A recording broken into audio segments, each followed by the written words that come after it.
नमस्कार। आज हम एक बहुत ही दिलचस्प विषय पर बात करने वाले हैं। हाँ बिल्कुल, मन की शक्ति और कैसे ये शक्ति हमारे शरीर, हमारे स्वास्थ्य और यहाँ तक कि हमारे ठीक होने की प्रक्रिया पर गहरा असर डाल सकती है। बिल्कुल।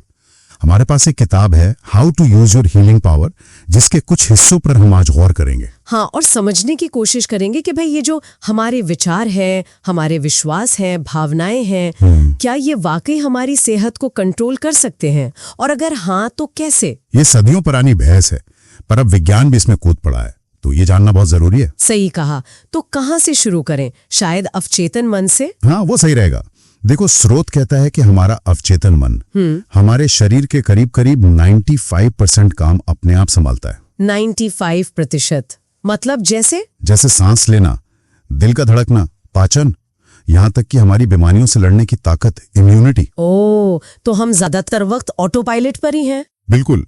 और ये जो अवचेतन मन है ना, ये एक बहुत वफादार सेवक जैसा है। सेवक जैसा मतलब हाँ। मतलब ये कि वो हमारे जो मुख्य विचार होते हैं, जो विश्वास होते हैं, उन्हीं को अपना आदेश मान लेता है। अच्छा। चाहे वो अच्छे हों या बुरे। हाँ, उसे फर्क नहीं पड़ता, वो बस आदेश मानता है। किताब में एक बड़ी अच्छी लाइन है। क्या? आपका शरीर आपके मन की सुनता है, आपकी कोशिकाएं आपके विश्वासों पर प्रतिक्रिया करती हैं। वाह, ये तो बहुत गहरा है।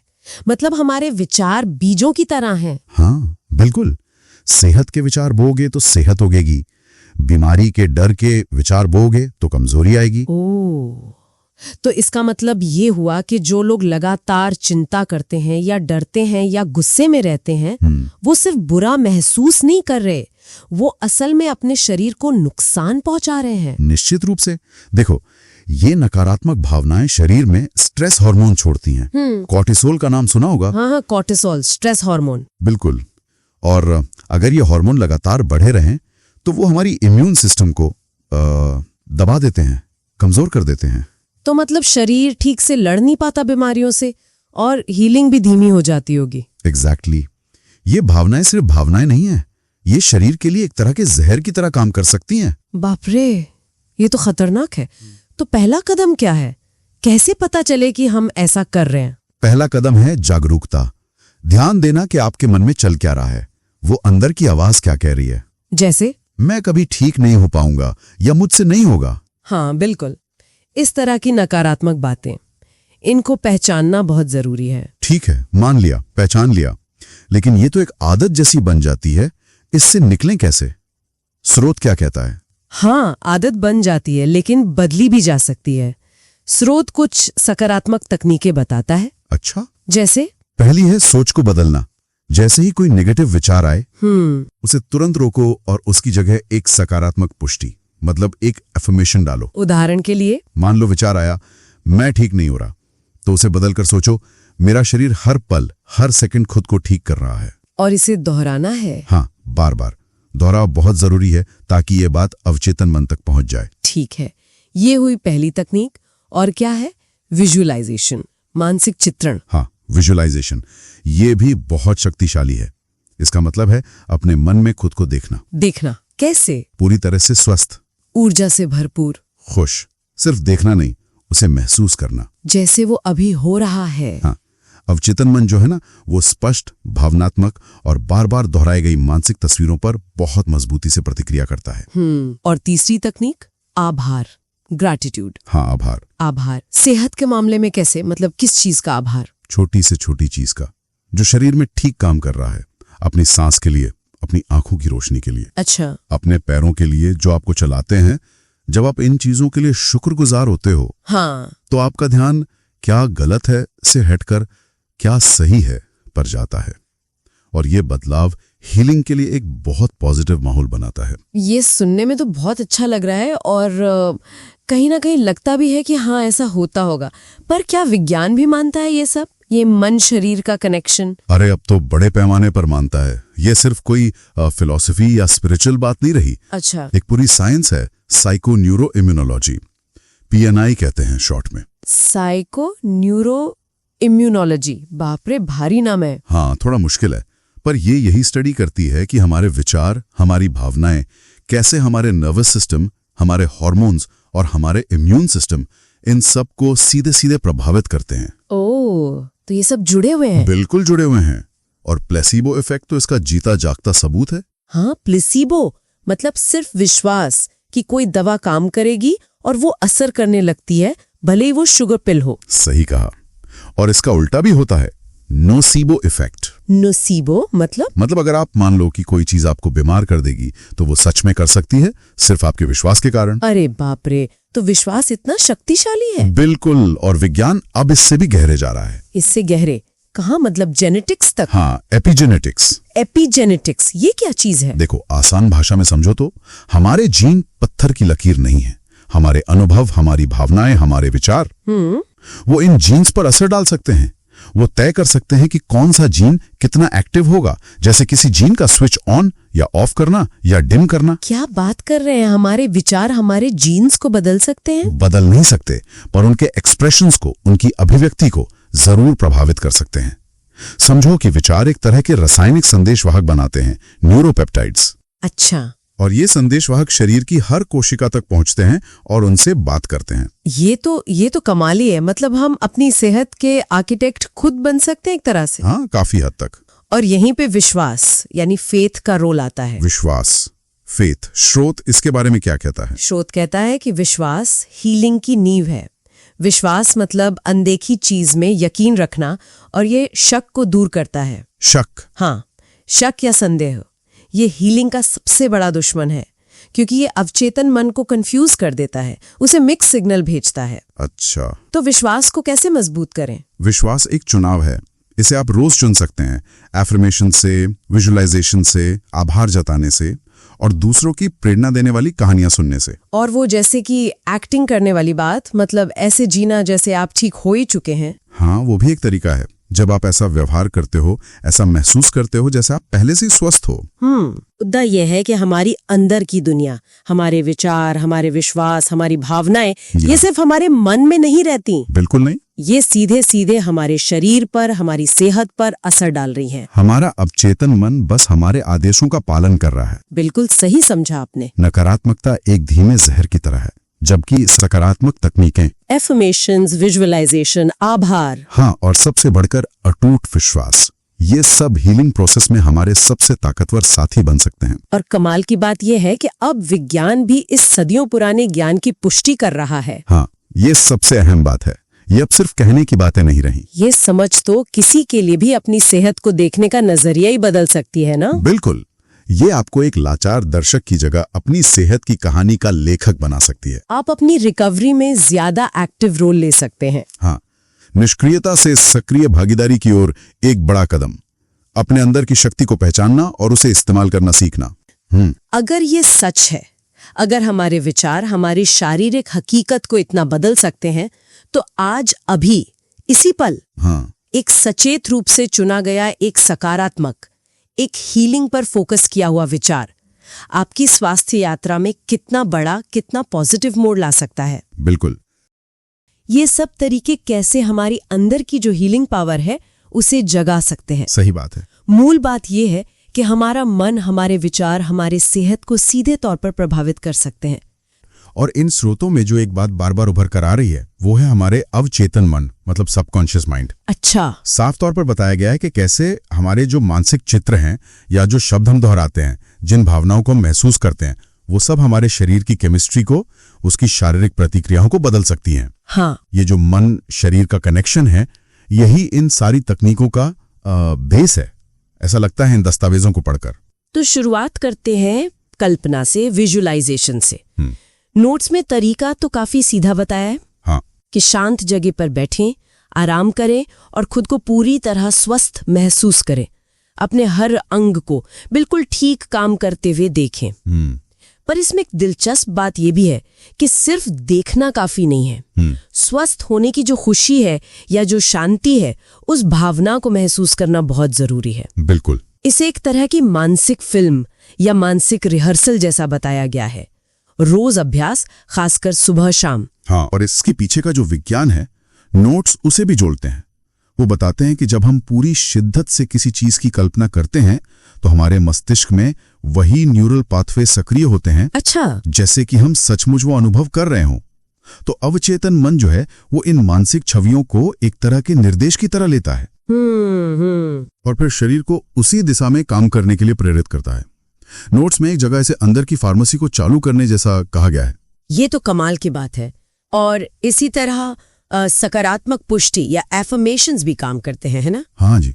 नोट्स में जिक्र है कि ये जानबूझकर दोहराए गए सकारात्मक कथन हैं, जैसे मैं स्वस्थ हूं या मेरा शरीर ठीक हो रहा है, मेरी हर कोशिका पूरी तरह से काम कर रही है। बिल्कुल। इन्हें बस बोलना नहीं है, बल्कि पूरे विश्वास और भावना के साथ लगातार दोहराना है। नोट्स ये भी कहते हैं कि इन्हें अपनी जरूरत के हिसाब से बदल सकते हैं और विजुअलाइजेशन के साथ मिलाएं तो असर बढ़ता है। हाँ, और वो जो शब्दों के कंपन वाली बात है वो भी इन स्रोतों में है।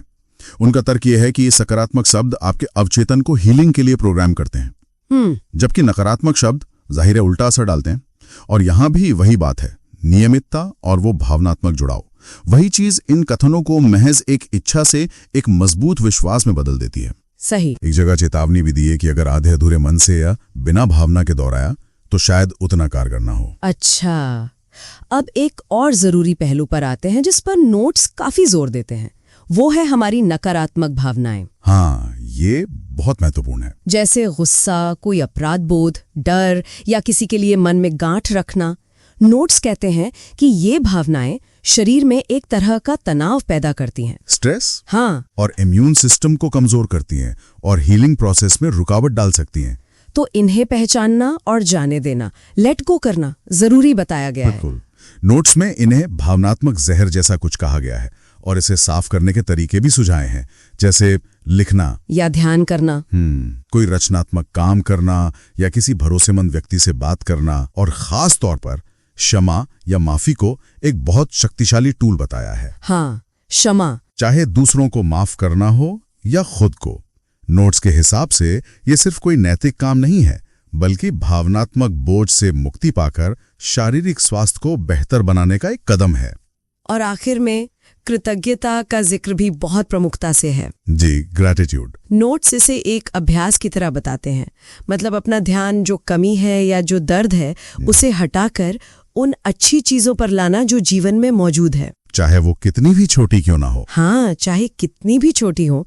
एक सुझाव है कि रोज सुबह उठकर या रात को सोने से पहले कोई 3 चीजों के बारे में सोचें या लिखें जिनके लिए आप आभारी हैं। हाँ, और इसके पीछे का तर्क भी दिया गया है। कृतज्ञता से क्या होता है कि शरीर में डोपामीन, सेरोटोनिन जैसे अच्छा महसूस कराने वाले केमिकल्स रिलीज होते हैं। अच्छा। तनाव कम होता है, इम्यून सिस्टम मजबूत होता है।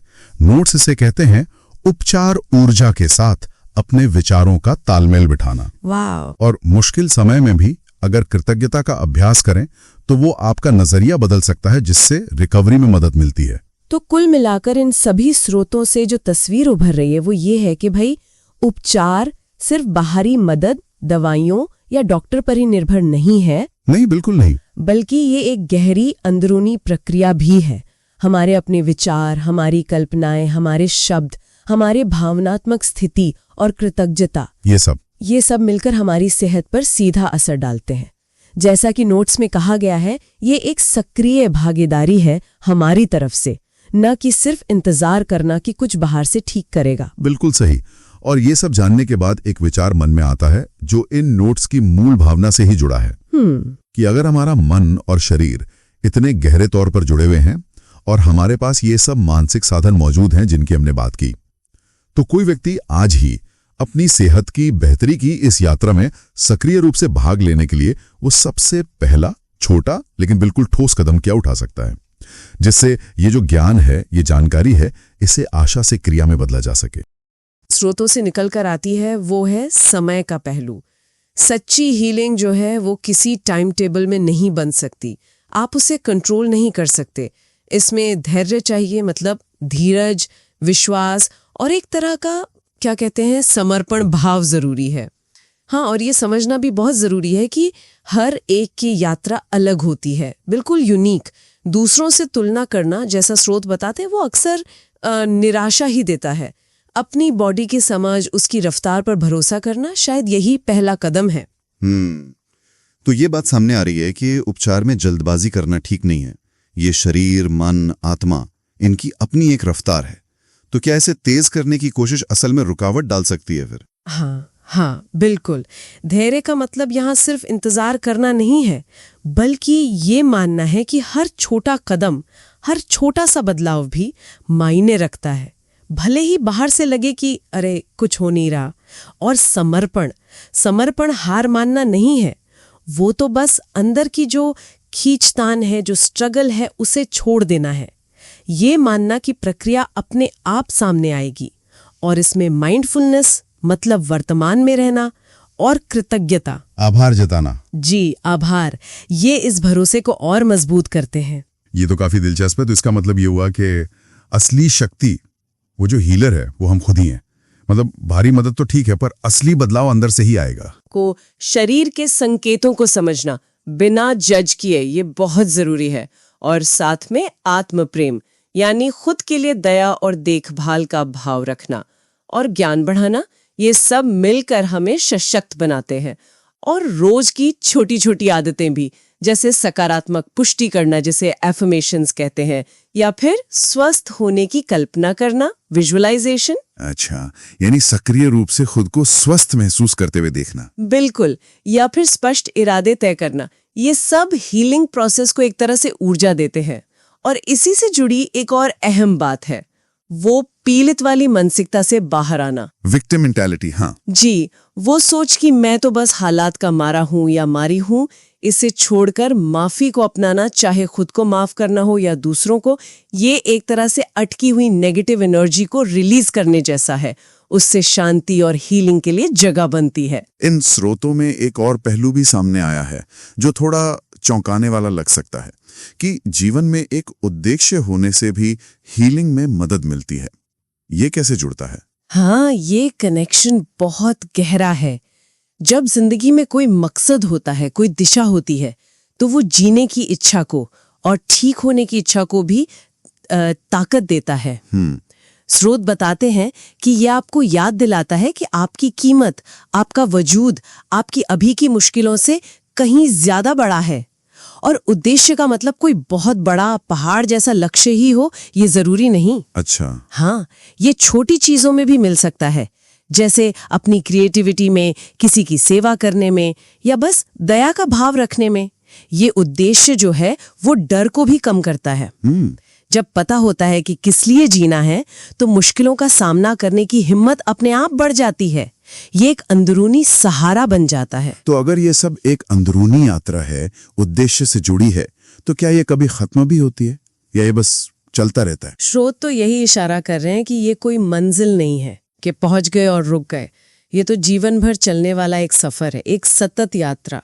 इसमें लगातार जागरूक रहने की, अपनी देखभाल करने की और सही इरादे बनाए रखने की ज़रूरत पड़ती है।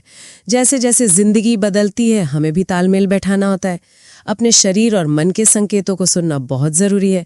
कब आराम चाहिए, कब पोषण, कब बदलाव की ज़रूरत है। यानी लगातार ध्यान रखना। जी, और प्रकृति से जुड़ना, कुछ नया सीखते रहना, या अगर किसी का झुकाव है तो कोई आध्यात्मिक जुड़ाव बनाए रखना, ये सब इस यात्रा में मददगार हो सकते हैं। संतुलन, बैलेंस बहुत ज़रूरी है। काम और आराम के बीच, देने और पाने के बीच, ये एक डायनामिक प्रोसेस है जो हमेशा चलता रहता है। और आखिर में एक बहुत ही खूबसूरत विचार सामने आता है कि हमारा जो व्यक्तिगत उपचार है वो सिर्फ हमारे लिए नहीं है, इसका असर दूसरों पर भी पड़ता है। ये दुनिया के लिए एक तोहफा कैसे बन सकता है? हाँ, ये वाकई बहुत प्रेरणा देता है। जब कोई इंसान खुद पर काम करता है, अपनी अंदरूनी शांति को पाता है, तो उसकी पूरी ऊर्जा ही बदल जाती है। वो अनजाने में ही अपने आसपास के लोगों के लिए उम्मीद और प्रेरणा का एक जरिया बन जाता है। एक स्वस्थ, संतुलित व्यक्ति अपने रिश्तों में, अपने समाज में एक पॉजिटिव एनर्जी लाता है, और अपनी कहानी, अपनी सीख जब वो साझा करते हैं, तो वो दूसरों को रास्ता दिखा सकती है। ये एहसास दिला सकती है कि हाँ, बदलाव मुमकिन है। तो अगर हम सार देखें, तो इन स्रोतों का निचोड़ यही है कि हीलिंग एक बहुत ही निजी पर साथ ही एक यूनिवर्सल प्रक्रिया है। ये अंदर से शुरू होती है, इसमें धैर्य लगता है, आत्म करुणा चाहिए, एक उद्देश्य की तलाश होती है, और फिर इसकी लहरें बाहर दुनिया तक पहुंचती हैं। और ये यात्रा कभी रुकती नहीं। बिल्कुल। और यहाँ एक विचार छोड़ा जा सकता है सोचने के लिए। जरा सोचें, अगर समाज में हर व्यक्ति अपनी इस अंदरूनी उपचार की शक्ति को पहचाने, उसे जगाए, उसे नर्चर करे, तो व्यक्तिगत और सामूहिक स्तर पर हमारे जीवन में, हमारी दुनिया में कैसी अद्भुत संभावनाएं खुल सकती हैं। इस पर गौर करने लायक बात है।